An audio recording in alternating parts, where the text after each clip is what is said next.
Komið sæl og verðið velkomin á þannig streymisviðburð Félags atvinnurekenda sem þáttur í nýsköpunarvikunni 2021. Félag atvinnurekenda félagskapur 200 fyrirtækja sem eru flest lítil eða meðalstór. Margir af okkar félagsmönnum eru leiðandi í nýsköpun og við vildum leiða hérna saman fyrirtæki sem hafa verið framarlega í því að nýta betur auðlindirnar okkar og þau gæða hráefni sem íslenskur landbúnaður og sjávarútvegur gefur af sér. Við heyrum hérna á eftir frá forsvarsmönnum Sölufélags garðyrkjumanna, Feel Iceland og Pure Natura, en öll þessi fyrirtæki hafa unnið merkilegt brautryðjendastarf á þessu sviði. Við erum hérna í beinu streymi á Facebook og ég vekja athygli ykkar sem eruð að horfa á því að það hægt að skrifa spurningar til fyrirlesarana okkar jafnóðum í athugasemdum við þetta streymi og þeim verður svarað í rauntíma. Við heyrum fyrst frá Gunnlaugi Karlssyni, framkvæmdastjóra Sölufélags garðyrkjumanna. Sölufélagið sér sölu á afurðum grænmetisbænda sem leggja sínar vörur inn til félagsins. Það stendur á gömlum merg, fagnaði 80 ára afmæli á síðasta ári, en síjungt fyrirtæki og í stöður í nýsköpun. Sölufélagið hefur til dæmis undir forystu Gunnlaugs drifið áfram mjög glæsilega markaðsókn íslenskra garðyrkjubænda á undanförnum árum. Og sú sókn hefur ekki síst byggst á stöður í vöruþróun og frumlegu markaðsstarfi.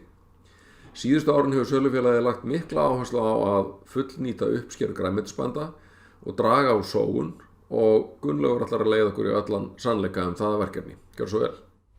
Já, góðan daginn. Gunnlaugur Karlsson heiti ég hjá Sölufélagi garðyrkjumanna og mér langaði svona að byrja á að bara þakka fyrir að fá að taka þátt í þessu verkefni og þessar nýsköpunarviku sem bara mjög skemmtilegt að Félag atvinnurekenda skili vera með í.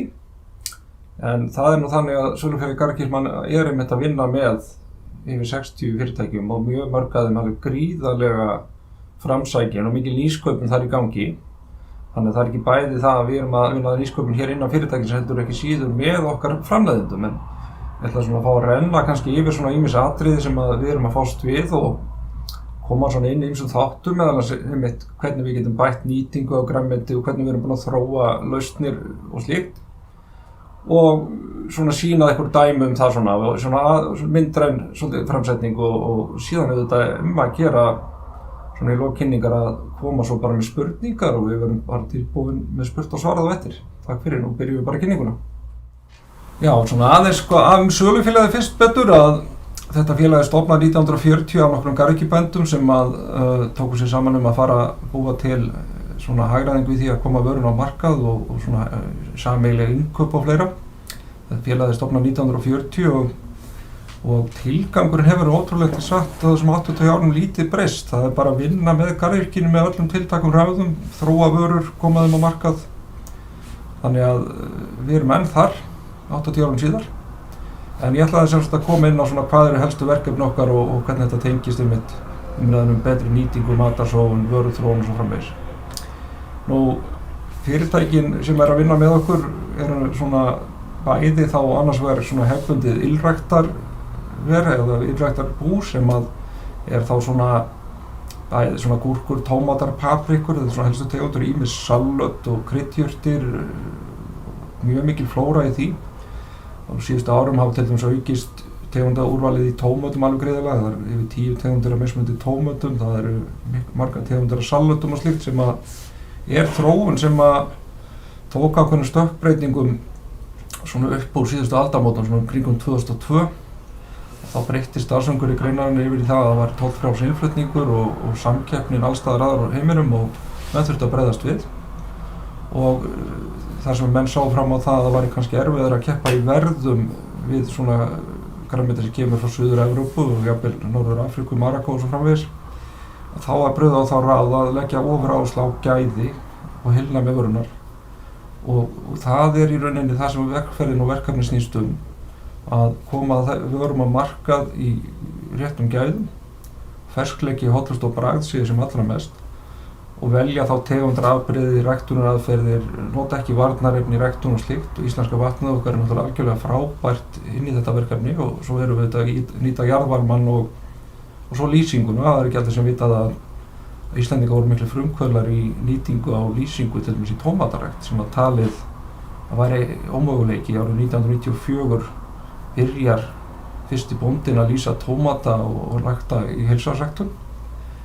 Og það gekk það vel að þetta svona breytist út og yfir til Finnlands fyrst og nú þetta orðið alþekkt í veröldinu að rækta tómata allt árið og með aðstoð lýsingar í rauninni bara algjörlega hægt og menn það náðu gríðarlega góðum tökum á því. Sama gildir gúrkur, að við erum að skaffa gúrkur allt árið og fleiri tegundir, þannig að það ekki bara það að geta ræktað til tekinn tímur árin, heldur ekki síður að þróa afurðina þannig og ræktuna aðferðina að það sé hægt að vinna með þetta allt árið og svo aftur í útiræktinni. Þar stutt ræktunartímabil, sumarið á Íslandi jú stutt, þannig að það þarf að huga því að bæði að vinna garðana rétt, stilla þá af, vera með réttu tegundaraðferð, réttu ræktunaraðferðir og ekki síður geymslutækni. Þannig að þetta lengja tímabilinu, þetta hefur gengið mjög vel að þróa það. Og þar hafa verið miklar stökkbreytingar, til dæmis kannski kannast við það að gulrótarræktin nú yfirleitt búna svona upp úr áramóti hérna á árum áður. Nú erum verið að skaffa gulrætur út apríl í mjög flottum gæðum og þetta bara þekking og bæði vöruþróun og þekking. Það ráðunautar sem að vinna með okkur, koma reglulega í heimsókn og menn að læra og grænmetisrækt þekkingargrein. Það ekki allir sem átt að segja á það. Það gríðarleg þekking sem að þarf til þess að ná fullum tökum að þessu. Mjög margt sem kemur þar inn í og íslenskar veðurfæri spila stóra rullu og stundum þurrkar og þá þarf að vera hægt að vökva og svo framvegis. Þannig að það þarf að bregðast við. Nú þið sjáum svona dæmi hvernig þetta unnið og þetta bara lítið dæmi vinnuhagræðingu þar sem að það verið að skera kálgar þarna og það bara skorið beint á færiband sem að þá rúlar vörunum inn á. Þetta mjög mikil vinnuhagræðing í þessu og þetta fara yfir mikið svæði og stuttum tíma með þessa aðferð. Þetta bara svona eitt lítið dæmi vöruþróun. Sjáum þetta betur hérna að í staðan fyrir að bera þetta bara í körfum eins og var alltaf eða kossum að þá þetta aðferð sem virkar mun betur. Nú svona önnur dæmi, hérna sjáum við garðyrkjustöðina Flúðahjörfa og grillir hann í Flúðasveppið þarna bakvið. Frábæra garðyrkjustöður með frábæra afurðir. Jörfi er sem sagt bæði paprikurækt, tómatarækt, útirækt, gulrótum og káli meðan Flúðasveppir ræktar náttúrulega eins og þið þekkið flúðasveppina, þannig vel þekkt var á markaðnum. Og sama þar, það þarf að þróa hluti og til dæmis í svepparæktinni að það ekki allir sem vita það að svepparækt byrjar með því að rækta hálm og strandrir. Það þarf að skaffa á móti hverju kíló af sveppum þarf að rækta 10 kíló af þessu hráefni til að búa til moltu sem að síðan sveppirnir eru ræktaðir í. Og það er kannski þetta 5-6 þúsund tonn af þessu hráefni til að geta rækta sveppina allt árið. Nú, svona dæmum líka vöruþróun, það orðið mjög vel þekkt vara á markaðnum piccolo tómatar. Mjög sætir tómatar, litlir og ofboðslega vinsælir. Þetta vara sem búið að vera á markaðnum síðustu árin. Þetta svona eitt dæmið vöruþróun og þarna aftur jurt sem að það önnur skilyrði, það önnur hitastýring, það verið að stýra ræktunni út frá hita, raka, ljósi, vökun og hver planta hefur svona sína hentisemi og það þarf að læra inn á þessar plantur og ekki bara að læra inn á þær, en það verður líka að vera hægt að hafa þá tækni að geta stýrt þessu og þar hefur orðið gríðarleg framþróun. Nú, aftur að svepparæktinni, hérna sjáum við þess afurðina sem þá afsprengi af ræktun á hálmi og strandreir og moltunni og síðan koma sveppirnir upp og í flúðasveppum er haust 52 sinnum á ári. Það alltaf verið að búa til skilyrði þannig að sveppurinn fyrst dreifir sér moltuna og síðan kemur hann upp þegar ákveðið hitasteginu breytt og þá heldur hann sér komið haust og rýkur upp. Og þá eins gott að hafa undan að tína. Nú aftur að þessu með sölufélagið, þetta sem stofnaður 1940 og við erum með þarna yfir 50 hluthafa sem allt garðyrkjubændur í ræktun. Þannig að félagið í eigu garðyrkjubænda og hefur það hlutverk að koma vörun á markað. Þetta ekki hugsað þannig að verkefni sé að hagnast með þessari starfsemi sérstaklega, heldur auðvitað fyrst og fremst að garðyrkjubændurnir geti starfað og vonandi þá þannig að geta þróað sig áfram og það okkar verkefni. Og við afurðirnar sem að koma á markað eru svona gróflega 3000 tonn af ylræktuðum afurðum og 3000 tonn af útræktuðum afurðum, þar með talið kartöflur sem eru langstærsti liðurinn í útræktinni. Nú, þetta svona aðeins með skiptinguna. Við sjáum svona hvernig afurðirnar skiptast í tonnum. og þarna sjáum við að til dæmis kartöflum hvað það stór liður, það ríflega 1/4 af því sem við erum að fást við. En þetta alltaf breytast því að menn hafa verið að stækka ræktunina og í fyrra voru sem sagt 3 garðyrkjubændur sem að stækkuðu sína ræktun, bæði þá Garðyrkjustöðin Friðheimar í tómötum og Gufuhlíð í gúrkum og Laugaland í gúrkum, þannig að þeir sem munaði vetur að það var mikill gúrkuskortur, nú er búið að snúa því algjörlega við og yfir það að það hægt að fara að flytja út gúrkur til Grænlands og Færeyja og Danmörk hefur óskað eftir gúrkum á veturna, þannig að það svona skemmtilega verkefni framundan í því og núna hefur við gúrkurnar til, þannig að við getum þá sinnt því. Það líka þróun í því að þróa nýja markaði og koma að vera á markaði gríðarlegt verkefni og gaman að fást við það. Nú, svona í grunnprinsipinu þá þetta svona, garðyrkjubændarnir að vinna með okkur að koma að vera á markað í réttum gæðum. Við erum með sérhæfða flutningabíla með kælikerfum og pössum upp á hitastigið og erum að reyna að leggja ofuráherslu að koma vörunni sem ferskast og hraðast á markað og hér 6 sinnum í viku fara bílar frá okkur 5:30 á morgnana í sveitina ná í vörur og kerfið virka þannig að það tekin söluþóknun af þessu verkefni til að reka okkar starfsemi hér á höfuðborgarsvæðinu og svo dreifinga og sem sagt flutningabíluna og við erum mjög stolt af því að meðaltali þá erum 90% af heildsöluverði vörunar rennur þá til bænda. Nú, við erum að vinna líka út frá því að neytendur sem eru nokkur aðal þeir náttúrulega eru þeir sem ráða því að það til íslensk garðyrkja og við berum mjög mikla virðingu fyrir neytandanum og reynum að sinna honum á þjónustu sem við mögulega getum og hlustum á markaðinn og reynum að þróa hann í samræmi við kröfur markaðins á hverjum tíma. En svona helstu atriðin eru þetta nálægð við markaðinn og svo það náttúrulega þessi stóru mál sem snúa því að halda gæðanum sem lengst og í sumum tilfella og mjög oft virðisaukandi pökkunarlausnir leiðin til þess, til dæmis í spergikáli, þar sem mjög algengt að rýrnun í sölu á spergikáli var á annan 2% það, með því að vera með sérstaka filmur sem að andar í samræmi við þarfir spergikálsins, að þá helst það í fullum gæðum alltaf viku lengur, þannig að þetta bara lítið dæmi hvernig umbúðir geta minnkað matarsóun alveg gríðarlega og auðvitað þetta alltaf spurningin hvaða umbúðir að verið að nota og getur við sleppt umbúðunni, já þá veikst matarsóun, þannig að þetta er svona slagur þarna á milli og þá snýst þetta auðvitað að velja umbúðir sem eru þá endurvinnanlegar og hvetja til þess og það í rauninni það sem að verkefni snýst núna að hvetja fólk til þeirrar hugsunar að endurnýta sem allra mest af umbúðum þannig að þeir geti komist í nýtingu aftur.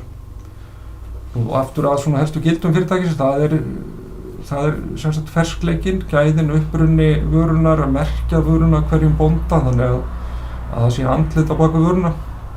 Þannig að neytendur sem komi í verslanir geta þá valið á milli ekki bara hvort það íslenskt eða erlent, heldur ekki síður hvaða framleiðandi þetta hvaða vara og svo framvegis og það ljóst að það mun verða enn frekari áhersla á þetta í framtíðinni. Það að koma lausnir eins og QR-kóða sem við þekkið, einnig verður í framtíðinni hægt að skanna strikamerki til að fá viðbótar upplýsingar vöru.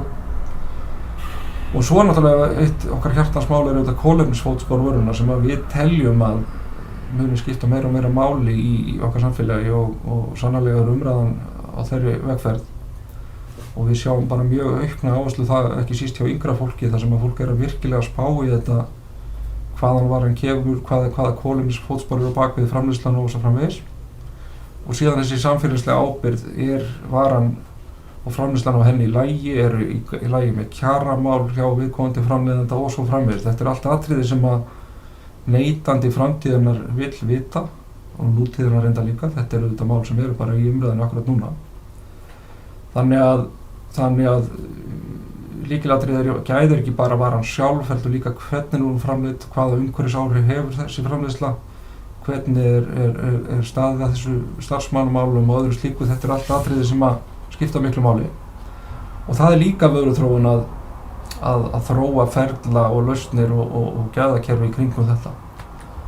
Nú, við vorum semst að rúlla í gegnum gæðin og gæðin eru annars vegar tegundir af afbrigði sem við valið og hins vegar hins vegar í rauninni í ræktunartæknin, nota ekki varnarefni og svo framvegis. Þetta allt hlutir sem skipta ekki miklu máli og sem sagt til viðbótar við þetta ferskleikan að koma vöruna hratt og vel á markað. Við erum búin að fara í gegnum upprunamerkingarnar og erum mjög stolt af því að við erum nánast með allt sem kemur hérna frá okkur merkt bóndanum. Það er alveg undantekning ef það ekki, þannig að það lotunúmer eða bara bóndinn sjálfur langalgengast. Bændur eru mjög duglegir að pakka sér í vöru sjálfur heim á bílum, en þeir sem eru svona minni að við höfum líka tekið okkur að pakka fyrir suma að þessum bændum. Við erum búin að fara í gegnum kolefnisfótsporið aðeins á tölum þar. Dæmum tölur, samanburður milli landa. Þetta unnið úr skýrslu sem að Verkfræðistofnun Lota vann fyrir nokkrum árum. Þar var niðurstaðan að salat væri með lægra kolefnisfótspor, 26% miðað við innflutt, gúrkurnar 44%, tómatar 55%. Þetta er mjög mismunandi eftir því hvort þetta flutt með flugi og svo framvegis. Og varðandi samfélagslega ábyrgðina betur að þá er þetta í rauninni framtíðin okkar. Það er að framleiða vöru og selja með samfélagslega ábyrgum hætti. Og þar koma framleiðslu aðferðirnar, varan og starfsmannamál og svo framvegis inn í þetta. Og svo er það náttúrulega bara þetta að þetta orðspor og virði sem kemur inn í þetta, hvað það sem að gera það að verkum að neytandinn ákveðan að kaupa okkar vöru. Og þetta allir þessi þættir sem var nefndir hérna áður og fleira.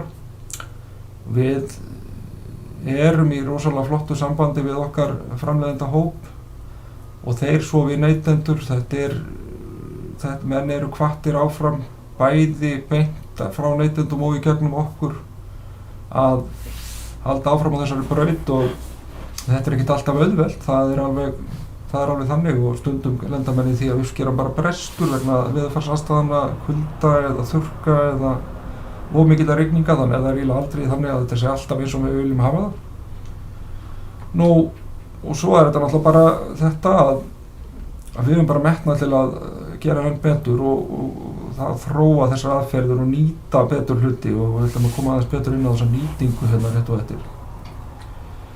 En af nýtingunni þá er ekki síður þetta sem við nefndum áðan að rækta allt árið. Er hægt að rækta gúrkur allt árið? Svarið var nei. Núna er svarið já. Við erum ekki bara að rækta allt árið, heldur við erum að gera það gríðarlega vel og það er ekki allir sem vita það að íslensk garðyrkja í ræktinni er bara á heimsmælikvarða.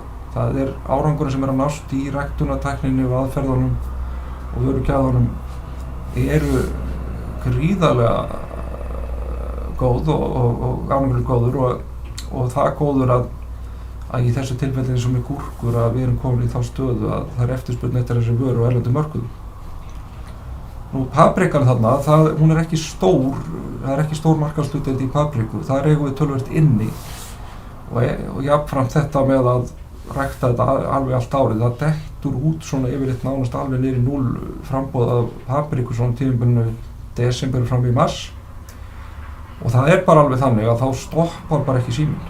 Neytendur vilja þessa papriku og við höfum auðvitað bara að sinna því, við höfum auðvitað að koma því til leiðar að þetta sé ræktað allt árið og það er tæknilega hægt að lýsa þá meira og lengur, þannig að menn eru á þeirri vegferð og ég þóra nánast að lofa því að framtíðin er svo að við munum geta boðið upp á paprikuruna allt árið.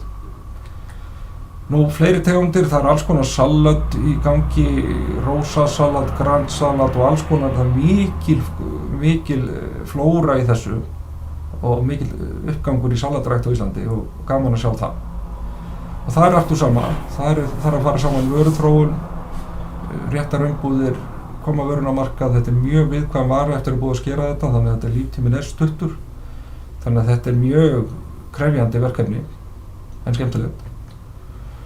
Aftur að svona útiræktinni, þarna er svona dæmi bara garða þar sem að verður til dæmis, þið sjáðu nú rauðkálið, þið áttuðu ykkur á því að þarna er auðvitað rauðkálsgarður og svo eru önnur tegund við hliðina og svo framvegis. Þetta eru jarðvegurinn er undirbúinn að hausti og síðan er tætt og síðan er settur yfir þetta akrildúkar til að hlífa jurtunum eða þeir eru svona að byrja og síðan síðan þeir teknir af á ákveðnum tímapunkti og ef allt gengur vel upp og veðrið klikkar ekki og svo framvegis, þá kemur varan á markað á haustin, svona upp úr miðjum júlí og svona miðjan ágúst á þetta nú allt saman meira menn að vera komið á markað. Annað lítið dæmi ræktun hér á landi sem eru jarðabærirækt, þetta svolítið skemmtileg mynd, hún tekin neðan af undir rennurnar sem þetta ræktað í og við höfum náð ágætis tökum á jarðabærirækt á Íslandi og getum gert þar betur og það mikil eftirspurn til þeim og það ýmis afbrigði þar og annað en íslenski jarðabær þykir almennt alveg gríðarlega bragðgóð. En ef við förum svona meira inn á kannski þema nýsköpunarvikunnar sem út frá þessu verkefni nýtingin, hvernig getum við nýtt þetta betur? Þarna sjáum við bara blómkálshaus, hann að fara á markað, blómkál mjög viðkvæmt, ef maður snertir blómkálið að þá kemur blettur bara daginn eftir. Það má ekkert koma við það er mjög viðkvæmt og við höfum brugðið á þá ráða að pakka svona megninu að því sérhæfðar umbúðir til að hlífa því. Síðan hins vegar það þannig að ef blómkálið til dæmis það getur komið stórir hausar, kannski 30 kg hausar, það kannski heldur mikið fyrir velmett heimili. Þá þarf við þetta að finna lausn á því að vinna úr því hráefni og annarkvort saksa það niður og bjóða þetta niðursneitt eða búa til úr því súpur og svo framvegis. Og við höfum verið að spreyta okkur á þessu. Og líka skemmtilega verkefni sem að nýta blöðin. Þið sjáu þessi gríðarlega miklu blöð sem eru á þessum hökrum. Og þetta er hefðbundin svona blómkálsrækt þar sem þið sjáu bæði afurðina og svo plönturnar. Og þessi blöð, það alveg þekkt að þau hægt að nýta og við erum að vinna með það. Nú, blöður soðin í eigin safa eins og kemur þetta fram og finna lausn á því og síðan hægt að geyma þetta og búa til súpugrunna til dæmis. Og þetta svona, það sterkja í þessu og það svona ýmislegt jákvæð næringarefni í þessu þannig að það hægt að nýta þetta inn í ýmsar vörur. Þarna nefnt til dæmis buff, þeyting og fleiri vörur. Þetta einhver afurð sem að fellur mikið til af og hægt að nýta betur. Nú annað dæmi, tómatar. Þarna þetta sveiflukennt frambúð, það langmest frambúð á sumrin, minna á veturna en það er gaman að segja frá því að núna í vetur að það bættist við mjög stór viðbóti á friðheimum þar sem við erum að horfa á mikla aukningu í hefðbundnum tómatum. Þannig að við erum að sjá miklu meira magn yfir vetrartíman aftur þannig að það er svolítið verið að fylla í eyðu þar sem að var og það er bara gaman að segja frá því að neytendur hafa tekið þessu alveg einstaklega vel. En einhvern veginn það þannig að tómatar eru bara svo ótrúlegt hráefni í allt mögulegt. Svona nærtækasta dæmið er kannski bara einhvers konar útfærslur af tómatsúpum eða pastasósum og svo framvegis. Þetta er alveg ofboðslega mikilvægt grunnhráefni í alla mögulega matargerð. Og við hefum verið að vinna með það að nýta tómatana og ná ágætis tökum á því.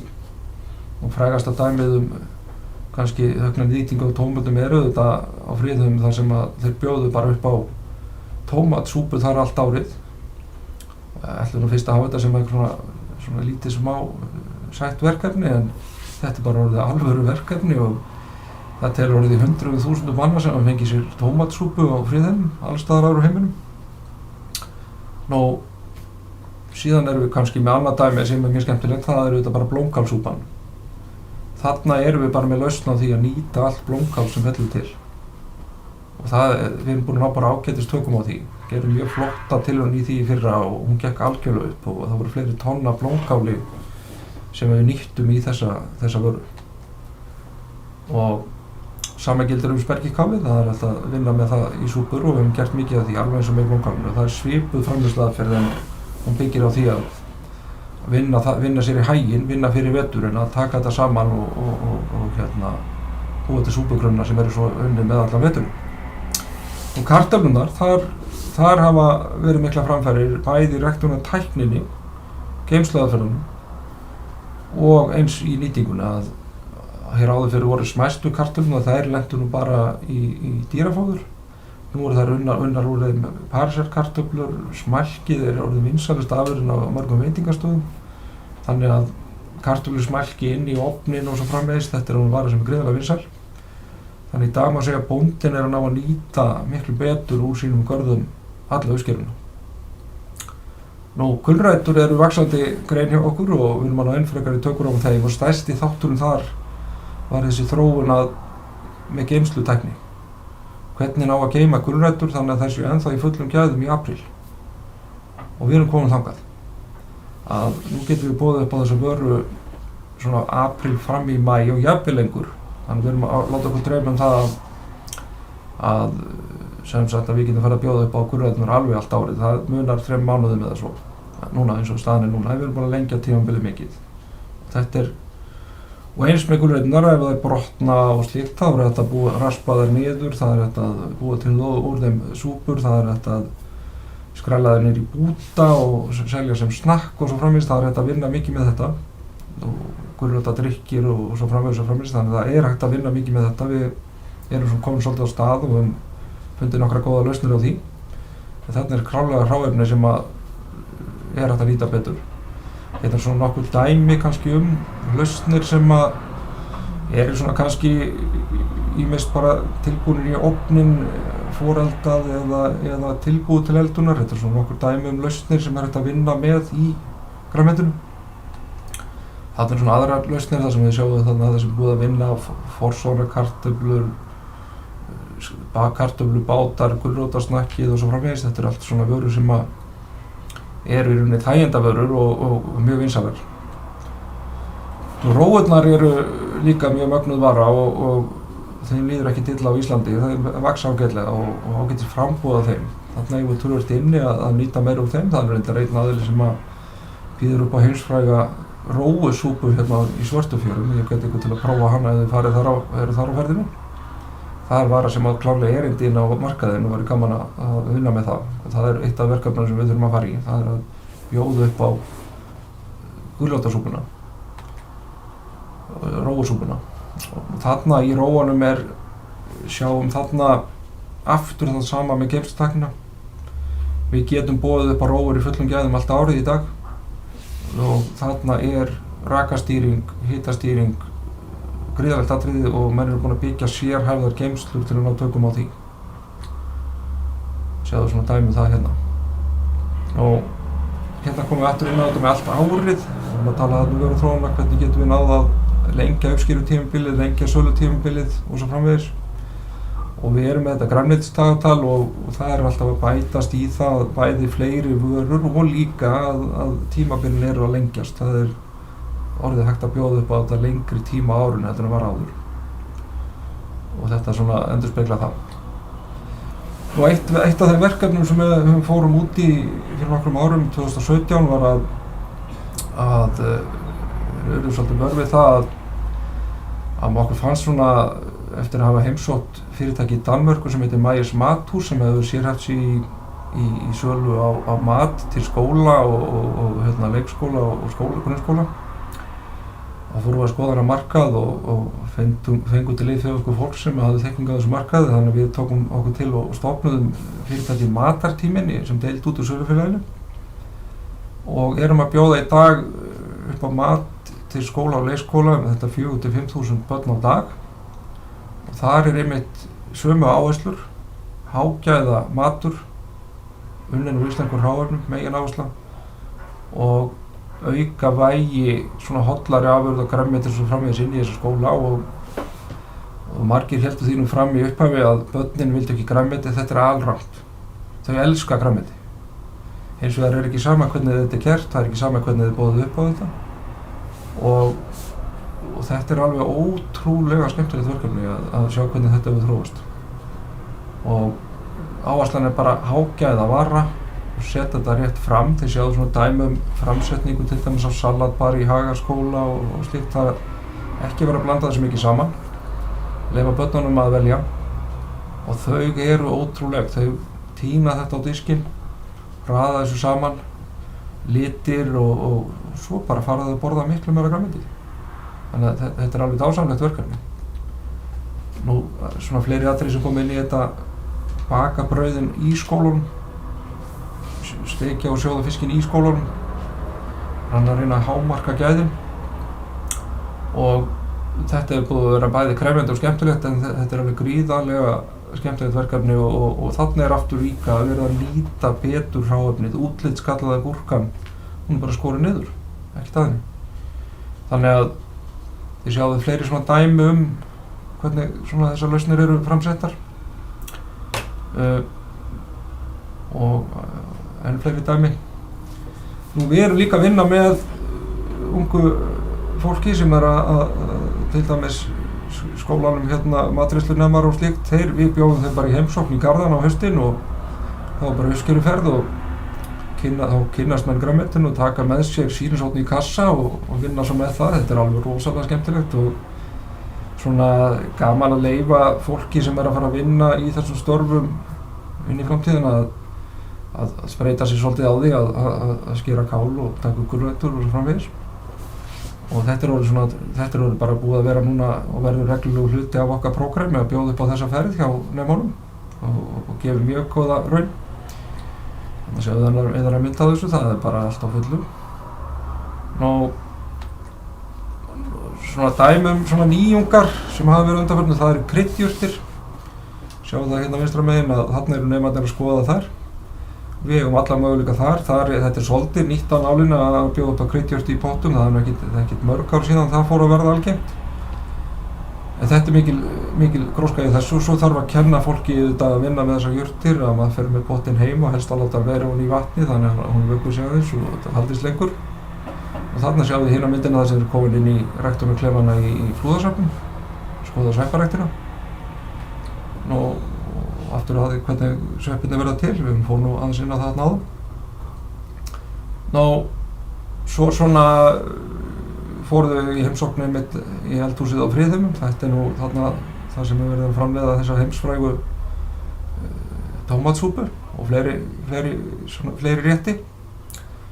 Og gaman að koma þar og mikill kraftur í garðyrkjunni og eins og ég segi, verkefnið þetta fyrst og fremst að sinna íslenskum neytendum vel og vera þá með vörurnar í réttum gæðum og réttum tíma og síðan að koma með nýjungar og svo nýta enn frekar og betur úr hlutunum. Þannig að þetta svona uppleggið, en eins og við sjáum svona á þessari yfirferð að þá verkefnið alveg gríðarlegt. Það ofboðslega mikið óunnið í þessu, mikil tækifæri framundan í að gera enn betur, þannig að það verður bara spennandi að sjá hvernig það mun þróast í framtíðinni. Það alveg gríðarlega spennandi verkefni framundan og svona þá ætla ég bara svona að þakka fyrir þetta en auðvitað ætlum við að taka svona svolítið umræður kannski svona aftur og svara spurningum og endilega spyrja þig og við munum reyna að svara því eftir bestu getu.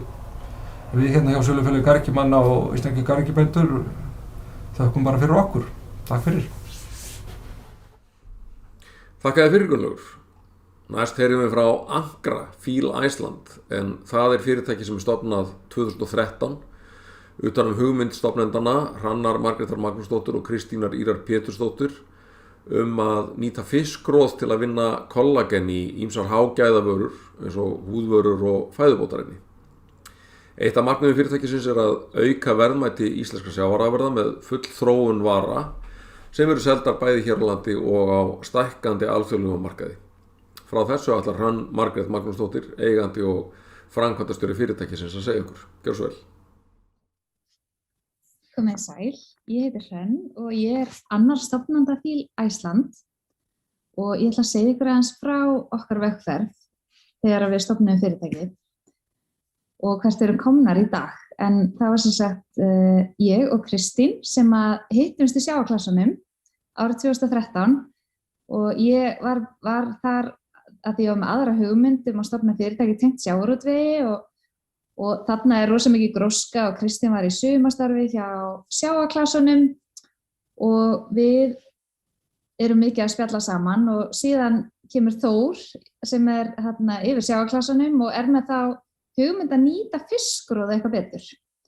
Og við fórum eitthvað að skoða hvað var þetta að gera með fiskroðið og þá sá ég að það var hægt að gera kollagen sem bæði notað sem fæðubótaefni og í húðvörur en hafði lítið verið notað í fæðubótaefni þá, aðalega í húðvörur og ég fór að rannsaka og sá að í Japan voru japansku konur mikið að taka inn kollagen fyrir húðina og einnig hefur kollagen mjög mikil önnur góð áhrif á líkamann þar sem að það eitt helsta uppbyggingarprótín líkamanns en við sem sagt framleiðum kollagen sjálf en þegar við verðum 25 ára þá minnkar framleiðslan okkar á kollageni smá saman og þess vegna mjög gott að geta bætt sér þau upp með því að taka inn kollagen.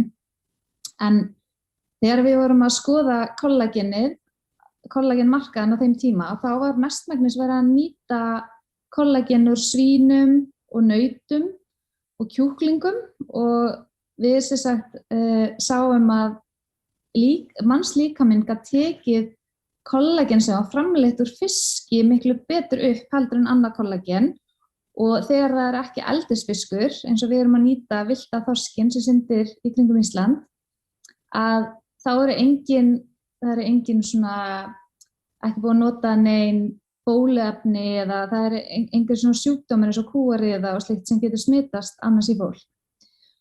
Og við ákveðum að láta slag standa og hugmyndi var sem sagt að vera með fæðubótaefni og húðvörur sem vinna saman innan frá og utan og við ætlum að nýta til þess hráefni úr hafinu umhverfis Ísland og byrja á fiskgróðinu og framleiða kollagen úr því.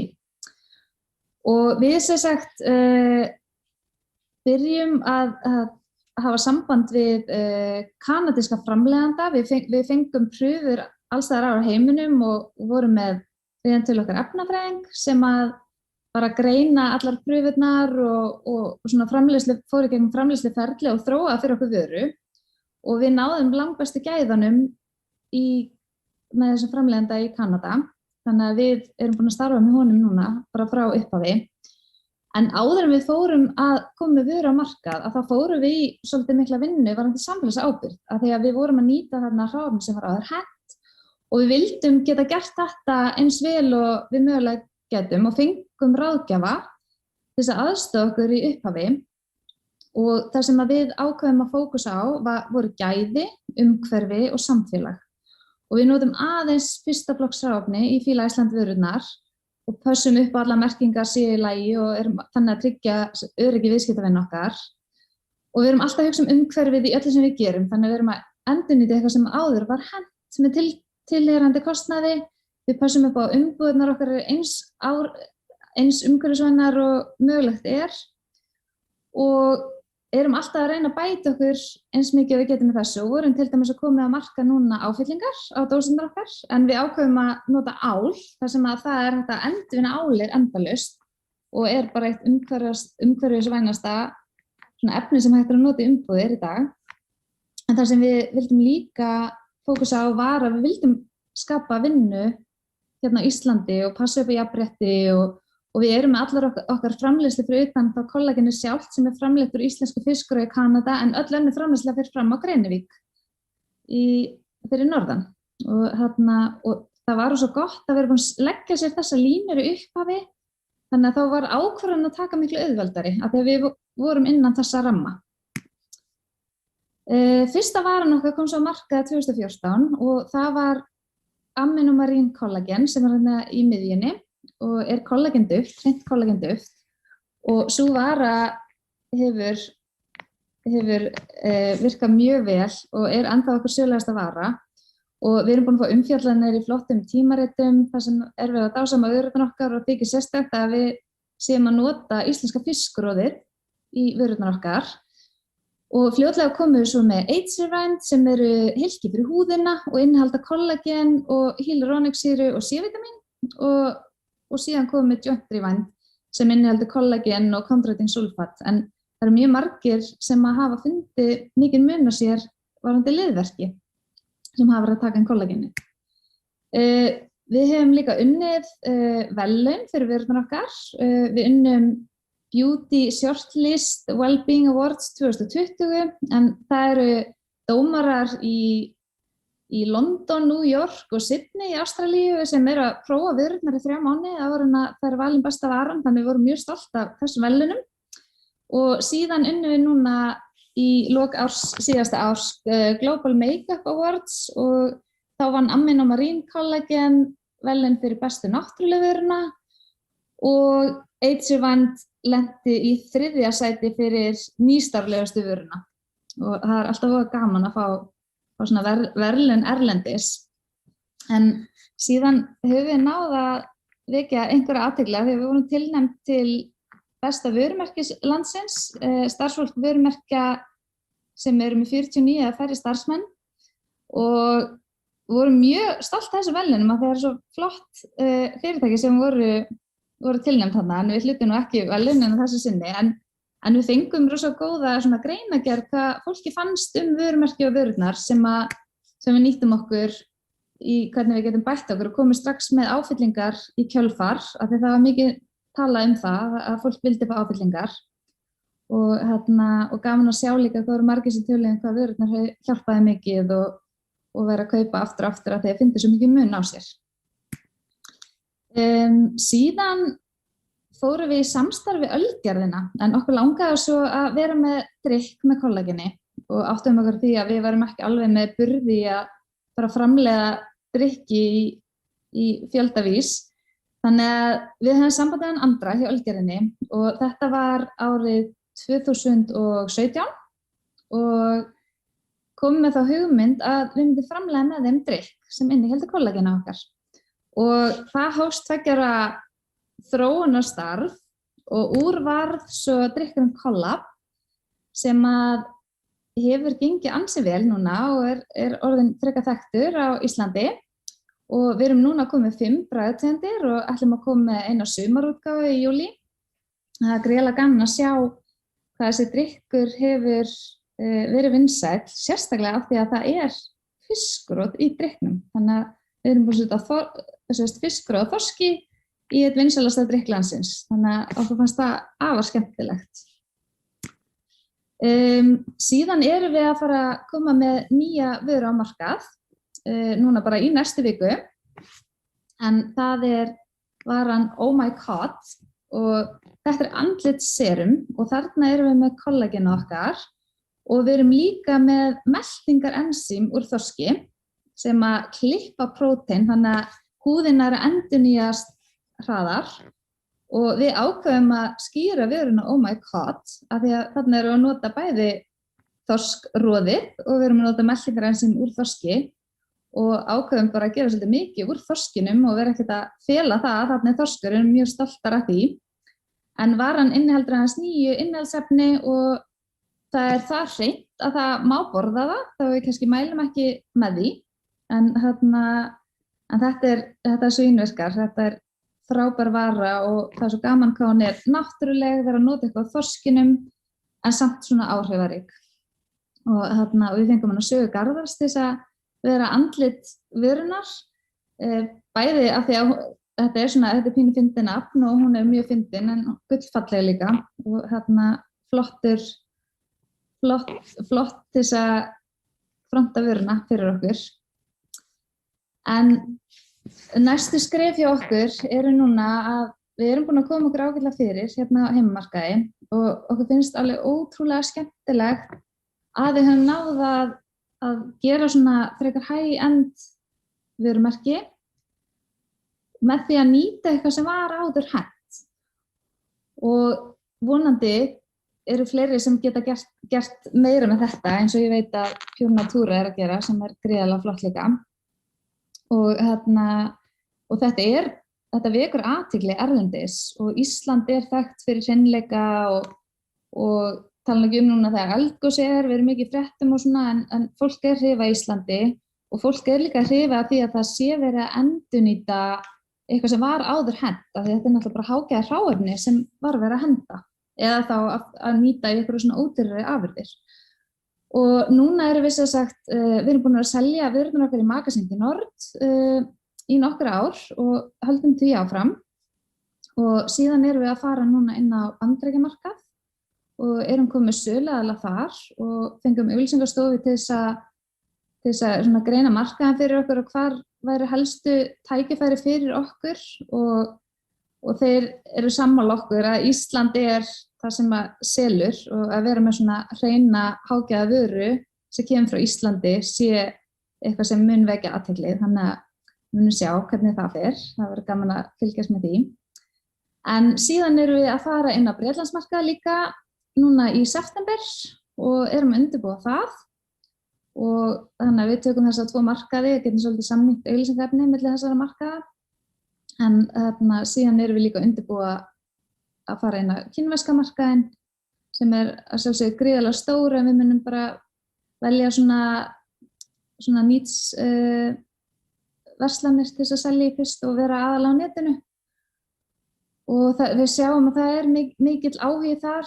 Ég er búin að fara á China International Import Expo 2 sinnum og var með bás í seinna skiptið og þeir voru mjög hrifnir af vörunum og spurðu mikið og hann var gaman að sjá áhugann sem kom.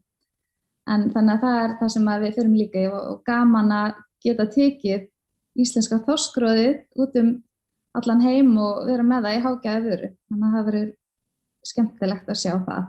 Svo erum við líka í samvinnu við Iceland Responsible Fisheries, þannig að við viljum bara sýna fram á að við séum að nota þorskroðið frá Íslandi og finnst það flottur stimpill, þannig að við viljum tengja okkur það líka. Og já, þannig að þetta svona búið að vera mjög skemmtileg vegferð og við höldum áfram að reyna að nýta einhverja svona afurðir sem að hafa áður ekki verið nýttar nógu vel og nýta það í svona hágæða vörur. Og já, ég held að það sé nokkurn veginn komið. Takk fyrir. Við þakkum Hrönn fyrir hennar innlegg. Nú fáum við að vita eitt og annað starfsemi Pure Natura sem fyrirtæki stofnað í Skagafirði fyrir 6 árum. Utan þá hugmynd 3 frumkvöðlakvenna að vinna hágæðavörur úr hráefnum sem höfðu verið illa nýtt, rétt eins og fiskroðið. Fyrirtæki vinnur í dag fæðu bótarefni úr lamba, innmat og íslenskum jurtum fyrir fólk sem vill bæta heilsuna. Á meðal markmiða Pure Natura að styðja við íslenska bændur, auka nýtingu íslenskra afurða og skapa atvinnutækifæri í nærumhverfinu. Og það er Franklín Hrafnsson, meðeigandi og sölu- og markaðsstjóri Pure Natura, sem segir okkur frá vegferð fyrirtækisins. Komið sæl og verið velkomin á þennan skemmtilega viðburð í dag. Ég ætla að fá að nýta tækifærið og segja ykkur frá þeim ótrúlega spennandi verkefnum sem við hjá Pure Natura höfum verið að vinnað og sömuleiðis segja ykkur frá því bara hvað fyrirtækið okkar snýst og hvernig við pössum inn í þetta þema viðburðarins sem betri nýting með nýsköpun. Áður við förum ofan í þá sálma þá langar mig að segja svolítið frá sjálfum mér og kynna mig. En Rafn Franklín heiti ég og ég líklegast það sem mætti kalla heilsunörd. Ég gjörsamlega þrífst á því að læra allt sem viðkemur heilsu og heilbrigði og hvernig við getum notað mismunandi lífstílsþætti eins og mataræði, hreyfingu, svefn, streitustjórnun og annað til að hámarka heilsun okkar og veljan. Og þetta eitthvað sem að ég vinna dagsdaglega með fólki upp í hreyfingu Heilsulind í Glæsibæ, starfa þar sem þjálfari og heilsuráðgjafi og rek þar fyrirtæki mitt sem kallast 360 heilsa. Og þetta allt saman snýr einfaldlega að því bara að hjálpa fólki að öðlast betri heilsu og jafnvel vinna sig út frá lífstíltengdum kvillum og sjúkdómum. Fyrir tæpum 2 árum síðan þá stofnaði ég hlaðvarp sem heitir líka 360 heilsa og þar fæ ég til mín ýmsa sérfræðinga til að ræða mismunandi heilsutengd málefni og síðan fyrir tæpa ári síðan að þá ákveði ég að stíga inn í Pure Natura og í dag meðeigandi á því fyrirtæki og starfa þar sem sölu- og markaðsstjóri. Það mjög sérstök ástæða fyrir því ég fór inn í Pure Natura. Ég var búinn að vera notandi á vörunum lengi og finnst þetta algjörlega frábærar vörur og með svona mínar eigin hugmyndur hvernig við getum þróa fyrirtækið og bætta og þess vegna fannst mér ótrúlega spennandi að fá að stíga inn og taka þátt í því verkefni. En þá stóra spurningin, hvað Pure Natura og hver eru við? Pure Natura í grunninn fyrirtæki, íslenskt fyrirtæki sem að framleiðir og selur íslenskan lambainnmat í töfluformi. Og þetta fyrirtæki sem stofnað upprunalega af 3 konum, konur sem að koma inn í þetta með svona mikla hugsjón og það er rauninni snýr að því fyrst og fremst að hjálpa fólki að öðlast bætta heilsu, styðja við íslenska bændur, skapa atvinnutækifæri í nærumhverfinu þarna fyrir norðan á Sauðárkróki þar sem að þetta er stofnað og síðast en ekki síst auka nýtingu á íslenskum afurðum. Og þetta er eitthvað sem að við keyrum fast áfram með ennþá í dag og þá sérstaklega þessa nýtingu eða þessa bættu nýtingu á íslenskum afurðum.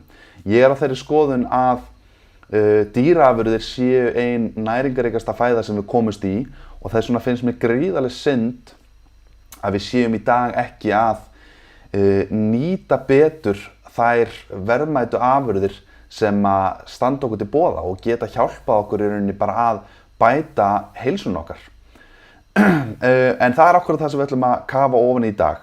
Vinkillinn minn er svona kannski kemur mest út frá næringarlegu sjónarmiði og það er náttúrulega liggur mitt áhugasvið og það er ástæðan fyrir að ég kem inn í þetta fyrirtæki og mér finnst við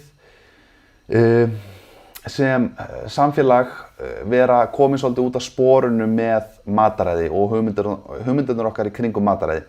Ef við hoppum yfir á næstu glæru að þá sjáum við hérna svolítið áhugaverða mynd.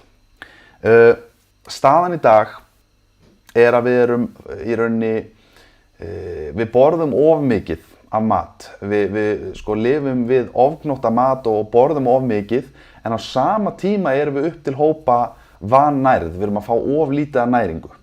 Og ein ástæðan fyrir þessu er svo og ég held að við séum að leggja allt of mikla áherslu á hitaeiningar og allt of litla áherslu á næringu. Og ég held að þetta sé það sem hefur komið okkur í þessa klípu og þetta eru meiri segja hámenntað fólk í næringargeiranum sem að setur allt of mikinn fókus einfallega bara á hitaeiningar til að hjálpa okkur að komast í betra form heldur en að huga meira að næringarefnunum sem við þurfum til að bara stuðla að eðlilegri líkamsstarfsemi og hjálpa okkur að vera raunverulega heilbrigð. Nú ef við skoðum myndina hér þá sjáum við 2 matvörur sem innihalda jafn mikið af hitaeiningum. Við erum með 100 grömm af lifur sem inniheldur 190 hitaeiningar og síðan erum við með 50 grömm af próteinríku og sykurskertu marsstykki sem inniheldur líka 190 hitaeiningar. Og það eru mikið af fólki sem vill meina það að við gætum í rauninni, það skiptir í rauninni engu máli hvort við borðum, við erum að fá jafn mikið magn af hitaeiningum og það er bara það sem skiptir máli. Og þarna er akkurat það sem ég vil meina að við höfum farið langt út af sporinu. Ef við hoppum yfir á næstu glæru þá sjáum við svona það sem ég set upp bara gróflega í rauninni munin á næringunni sem við erum að fá. Með lifrinni erum við að fá óteljandi mikið magn af vítamínum, steinefnum og alls konar næringarefnum og snefilefnum. En í marsstykkinu það sko tekur því varla að telja upp það dapurlega magn af næringarefnum og vítamínum sem við erum að fá þaðan. Og mér finnst það rosalega sérstakt hversu litla áherslu við leggjum á þetta. Sérstaklega í ljósi þess að við í rauninni ennþá í dag, þrátt fyrir öll þau vísindi og þá þróun sem átt sér stað, þá vitum við hreinlega ekki hvernig öll þessi vítamín í rauninni vinna saman í ákveðinni svona harmoníu í rauninni í líkamanum og hvernig þau sinna þar sínum nauðsynlegu hlutverkum til að bara knýja áfram eðlileg efnaskipti og eðlilega líkamsstarfsemi. Nú, það sem mér finnst virkilega áhugavert er að ef við horfum aftur á bak svona í rauninni til bara þeirra tíma þar sem við bara lifðum hreinlega á náttúrunni og þurftum að stóla hana til að komast af að þá sjáum við það að frumbyggja samfélög stóluðu að gríðarlega miklu leyti á innmatinn og dýrunum. Og það er eins og bara innsæið þeirra hafi sagt þeim að þetta væru verðmætustu hlutarnir úr skepnunni og næringaríkustu hlutarnir vegna þess að þetta voru hlutarnir úr skepnunni sem var yfirleitt haldið mest upp á og er ennþá gert í dag af frumbyggja samfélögum. Og á mörgum stöðum að þá var þetta yfirleitt að langfyrsta sem var borðað af fólki. Þannig að leið og skepnunni var slátrað að þá væri rauninni strax gengið í lifrina og henni deilt á milli íbúa eða já. Það sama sjáum við hjá dýrum, rándýrum, að flest rándýra að þau hjóla beint í innmatinn þegar þau drepa bráðina. Og mér finnst þetta ansi áhugavert vegna þess að það er eins og það sé einhver undirliggjandi viska þarna sem að segja þeim þetta eru næringuríkustu bitarnir, þetta að fara að hjálpa okkur að komast lífs af. Og síðan er ekki síðri hlutin í þessu fyrir frumbyggisamfélögin að þeim var rosalega annt það að sýna skepnunni virðingu með því að hámarka nýtinguna á í rauninni bara þeirri skepnu sem að gaf líf sitt fyrir heilsu í rauninni mannfólksins. En þetta eitthvað sem að við höfum svolítið mist sjónar af í dag. Við höfum bæði mist sjónar af í rauninni þessari virðingu við skepnuna og líka í rauninni bara hversu gríðarlega næringarík og öflug þessi fæða er til að stuðla að heilsun okkar. Og þetta eitthvað sem ég held við ættum að setja meiri fókus á í dag. Við þurfum ekki að líta langt aftur hérna á Íslandi til að sjá hvenær við vorum að borða miklu meira magn af innmatnum, slátur og þess háttar. Og meira þess að bara pönnusteikt lifur með lauk og brúnni sósu. Þannig að þetta eitthvað sem ég held við ættum að stefna meira að og við hjá Pure Natura komum þarna inn fyrir allt það fólk sem getur ekki hugsað sér að borða innmatinn. Finnst þetta ekki listugur matur að þá erum við komin hérna með vörur þar sem að þú getur rauninni tekið þetta inn í töfluformi, fengið alla þessa næringu án þess að þurfa að matera þetta eða borða þetta út af því að þið finnst þetta ekki listugt. En ef við hoppum yfir á næstu glæru að þá sjáum við svolítið skemmtilega mynd. Þarna er rauninni samanburður á lifur sem er svona kannski aðal innmaturinn innan gæsalappa og annarra matvæla, annarra svona hollra matvæla. Þarna sjáum við svolítið á svörtu hvítu hversu mikill svona konungur fæðuríkisins lifrin er og hversu mikil ofurfæða lifrin er. Og það má í rauninni með sanni segja að lifrin sé hlutfallslega ein næringaríkasta fæða bara sem hægt er að komast í öllum heiminum. Og þetta er matvara sem að inniheldur gríðarlegt magn af næringarefnum sem að þýðir að við þurfum að borða í rauninni rosalega lítið af henni til að fá rosalega mikið magn af nauðsynlegum næringarefnum. Vítamínum og næringarefnum eins og A-vítamínum, B-vítamínum, D og E jafnvel, kopar, kólín, sink, magnesium og K2 og svona lengi mætti telja. Þetta er allt í ríku magni að finna í lifur og öðrum innmat. Það sem við ákveðum að bæta ofan á, við hoppum yfir á næstu glæru, það sem við ákveðum að bæta ofan á til að búa til svona ákveðna sérstöðu á markaðinum og nýta ennþá betur það sem náttúran hefur upp á að bjóða, að það er að nota íslenskar jurtir. Það er nú lengi vitað að jurtir hafa verið notaðar í lækningar bara síðustu árþúsundir og okkur langaði að nýta þessa eiginleika til að betrumbæta vörurnar okkar og þess vegna höfum við tekið sérvaldar jurtir og notað í mismunandi vörur hjá okkur til að búa til ákveðna sérstöðu á markaði og líka til að búa til svona ákveðna sérstöðu með hverja einustu vöru. Út af því að mismunandi jurtir hafa mismunandi heilsueiginleika og þar að leiðandi getum við svona hámarka virknina með því að vera að fá þessa heilsueflandi eiginleika á sama tíma og við erum að fá þessa rosalegu ofgnótt af næringarefnum. En svona til að fara yfir í rauninni bara svona af hverju við gerum það sem við gerum og bara hreinlega af hverju þú ættir að velja Pure Natura og af hverju fólk ætti að nota Pure Natura. Fyrir að fyrsta þá erum við einfallega að stuðla að betri nýtingu á íslenskum afurðum. Við erum að nýta innmatinn sem í öðrum tilfellum bara hreinlega hent, þar sem við sjáum því miður ekki þá frábæru eiginleika sem í þeim býr, og að samaskapi erum við að nota mikið af jurtum eins og fíflarót og birkilauf og fleira sem annars í rauninni við værum ekki að nýta. Þannig að við erum algjörlega að hámarka nýtingu á því sem íslenska náttúran hefur upp á að bjóða. Við erum eins og ég segi, við erum að með þessa gríðarlega næringaríku afurð, fjölvítamín náttúrunar mætti í rauninni segja, út af því að þetta inniheldur svo gríðarlega breiða flóru af mismunandi næringarefnum. Við erum að nota íslenska lambið sem fær gríðarlega góða meðferð. Það fær að leika lausum hala í rauninni allt sitt líf frá því að fæðist og frá því að slátrað á haustin, og það ekki síst að í rauninni hámarka gæðin á afurðinni.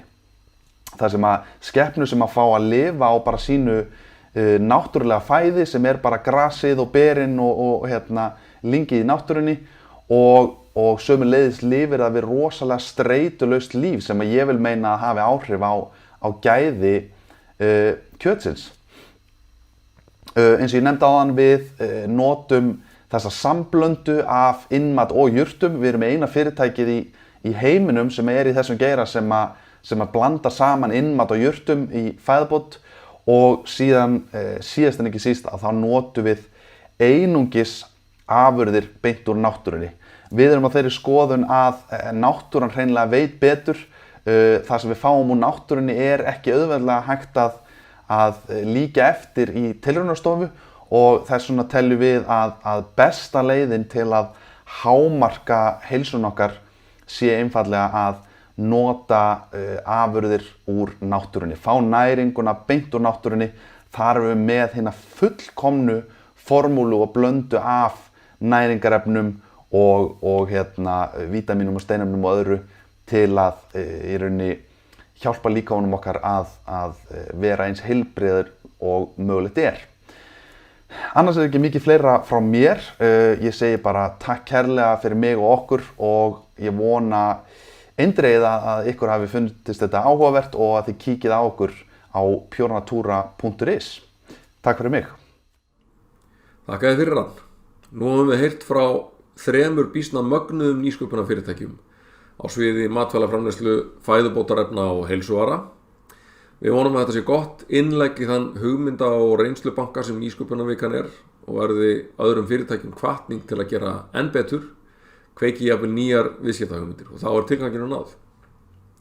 Upptaka af þessu streymi verður aðgengileg hér á Facebook og á vefnum okkar atvinnurekendur.is, og félag atvinnurekenda þakkar ykkur fyrir að horfa.